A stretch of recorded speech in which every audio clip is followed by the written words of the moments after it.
All right, what is up, my brothers from another mother? So in this video, I'm going to be talking about a little-known book from 1982, which is actually pretty critical when it comes to making long-term mate choices. So if you're a guy or a gal, you're looking for a boyfriend, girlfriend, husband, or wife, or anything like that, this will actually make a very, very big difference in the dynamic in the relationship and how well you actually get along.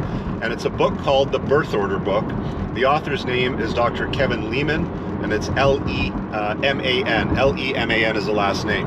I read this book, I think in the 90s. I was definitely a much younger guy in my 20s, and I was having some difficulty in a relationship, with a chick at that time who was what I thought was a last-born kid, kind of the runt of the litter. And it was recommended to me. I can't remember by who, but it was such a great recommendation. It was probably one of the first books that I dove into when it came to the dynamics when it comes to dealing with men and women. And it really revealed a lot about what works and what doesn't work in long-term relationships. And what I found was there's a direct correlation between successful ones and unsuccessful ones. The most successful long-term relationships between two people are always going to be between a last-born and a firstborn. Second to that are a middle child and a firstborn or a lastborn. Firstborn, firstborn type of relationships are very, very difficult to manage. In fact, they don't usually work out. Ask me how I know. My ex-wife was a firstborn as well. I'm also a firstborn. One of the interesting things that I learned as well is the vast majority of astronauts, fighter pilots, airline pilots, entrepreneurs, CEOs, high-ticket sales guys, they're mostly firstborns. They're the ones that basically have to lead the charge. They lead the family. The others follow. They also have it most difficult growing up with the most rules and all these sorts of things. And usually the lastborn has more kind of loosey-goosey rules, and they often take on different roles in society. I've read this book a long time ago, so I would encourage you to take a look at it because I'm not going to be able to cover everything in detail in this video. But what I wanted to deal with in the video was the dynamics between men and women when it comes to birth order and why you should definitely consider it. So back to my girlfriend at the time in my 20s. So I thought she was run to the litter, like a last-born kid sort of thing. And from what I understood, she was the mistake, sort of thing. She was something like 8 to 10 years younger than her next oldest sibling. And I thought that, because I was a firstborn, lastborn would work out, good combination like that. But what I learned from the book was that a lastborn child, or any sibling, in fact, that has more than 5 years between them and the next oldest sibling generally takes on the traits and characteristics of a firstborn child. So you might think that, she's number 3 in the pecking order and you're number 1 in your pecking order, but because there's 8 to 10 years between her and the next oldest sibling, she basically takes on the traits of a firstborn. So in your relationship, you're going to be doing a lot of this shit. No guy worth his salt, out putting a dent in the universe, working hard, making lots of money, influential, all that sort of stuff, wants to come home and be berated and chirped all day long about trivial stuff around the household because she's a firstborn and wants to run the show. That's how it basically is. Firstborns want to run the show in the relationship, and lastborns are generally more than happy to kind of roll with the punches because that's how they were growing up in the household. They were the baby in the family.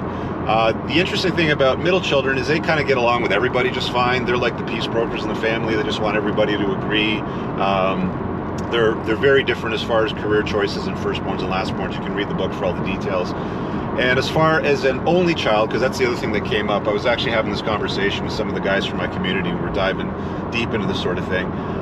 If you're an only child, they're an interesting dynamic because they're kind of a mix of, they're a mixed bag of everything. Because they were the only one in the household growing up, they kind of have like a me-centric, solipsistic general attitude about life.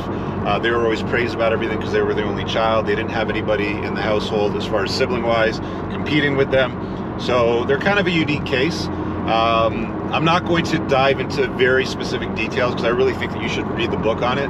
But as far as the dynamics in most families where there's multiple siblings, doesn't matter if there's 3 kids, first, middle, last, doesn't matter if there's 2, first, lastborn, doesn't matter if there's 8, first, a whole bunch of middle kids, and then a lastborn.